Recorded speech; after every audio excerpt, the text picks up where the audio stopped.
BPSC TRE 3 supplementary result की मांग को लेकर के गर्दनीबाग धरना स्थल पर अभ्यर्थी बैठे हुए हैं। ये 1 या 2 दिनों से नहीं है, तकरीबन 5 महीने से बैठे हैं और हालात ये है कि अब इनमें से कई की तबीयत खराब हो रही है।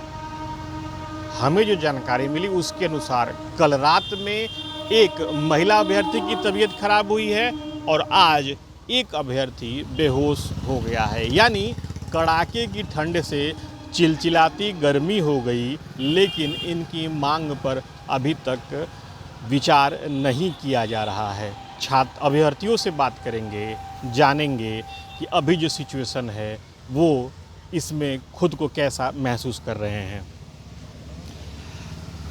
लगभग 5 महीने हो गए, 2 अभ्यर्थी बेहोश हो गए, क्या कहना है? क्या कहेंगे सर, इससे बुरा स्थिति हम लोग का क्या हो सकता है। पिछले 5 महीने से हम लोग गर्दनीबाग में शांतिपूर्ण तरीके से बैठ करके सप्लीमेंट्री रिजल्ट का मांग कर रहे हैं, जो मेरा वाजिब हक है। टीआरई 3 में आप वैकेंसी निकालते हैं, टीआरई 3 नहीं टीआरई 1 से ही खेला चल रहा है, सीट बचाने का परंपरा, उसी के सिस्टम के विरुद्ध हम लोग लड़ाई लड़ रहे हैं।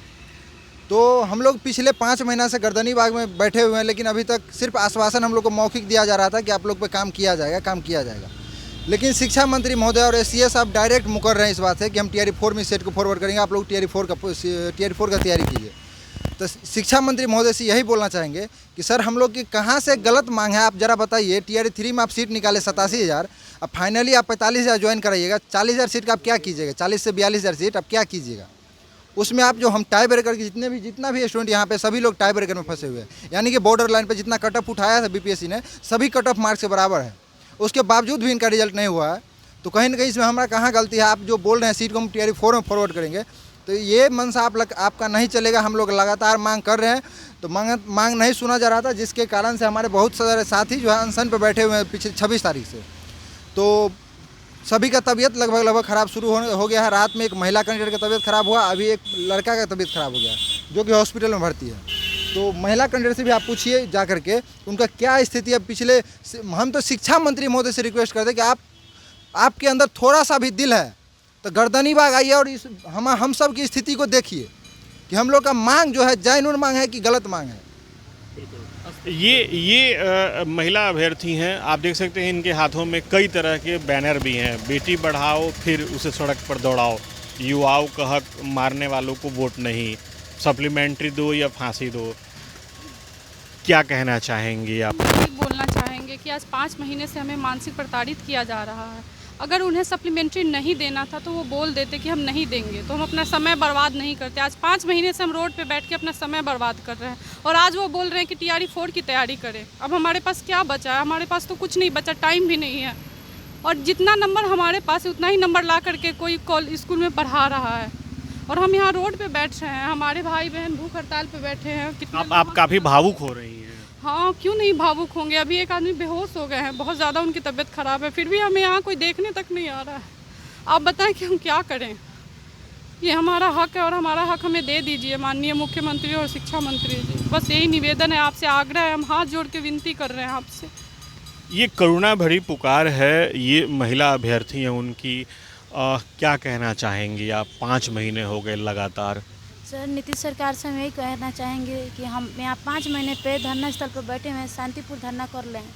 हमसे हाथ जोड़ से विनती कर रहे हैं कि हमारा रिजल्ट दीजिए, हमारा वाजिब हक है। हम आपसे कोई वो नहीं मांग रहे हैं, आपका ज़मीन जायदाद नहीं मांग रहे हैं, आप अपना सिर्फ हक मांग रहे हैं। हमारा हक लौटा दीजिए, हम यहाँ से चले जाएंगे। ये यहाँ पे अभ्यर्थियों ने एक बड़ा सा बैनर भी लगाया हुआ है, कई पॉइंट्स हैं इसमें, कई तरह की बातें इसमें हैं। साथ ही साथ मैं दिखाना चाहूँगा कि कुछ अभ्यर्थी हैं जो यहाँ पे इनकी तबीयत ख़राब है, ये यहाँ पे सोए हुए हैं। कोशिश करते हैं बात करने की इनसे। ये आप बोल सकते हैं, बोलने की हालत में है अभी? ये अभ्यर्थियों की हालत है। आप देख सकते हैं कि अभ्यर्थी कितने मजबूर अपने आप को महसूस कर रहे हैं। क्या कहना चाहेंगे? सर, हम यही कहना चाहते हैं कि इतनी संवेदनहीन सरकार, संवेदनहीनता को थोड़ा त्यागिए और इन महिलाओं की पुकार को देखिए, इन महिलाओं की भावनाओं को देखिए। कहाँ सोए हुए हैं आप?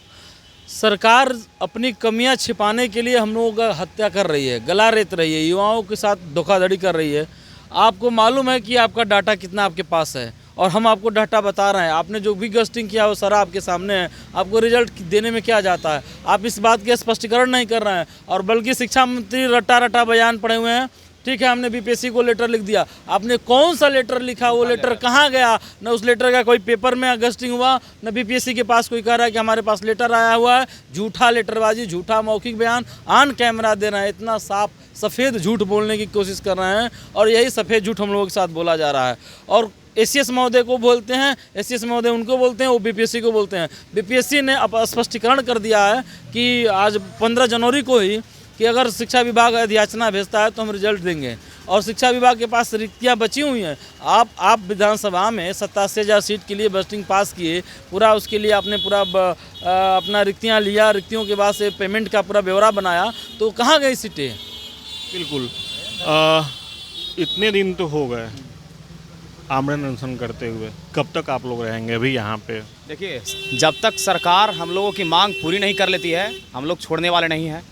यहाँ पर ये कंडीशन है कि महिला अभ्यर्थी यहाँ पर 24 घंटे भूख हड़ताल पे हैं।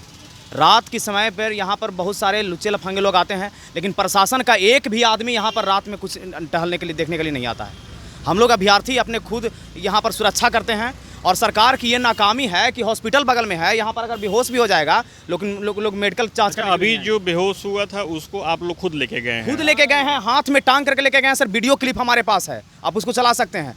एक भी प्रशासन का आदमी यहाँ पर देखते रह गया, लेकिन कोई उठा करके नहीं ले गया।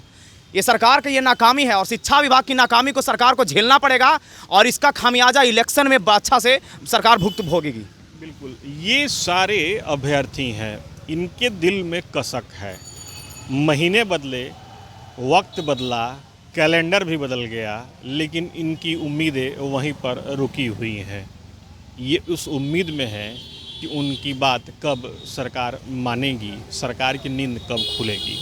Sujit Kumar, TV9 digital, Patna.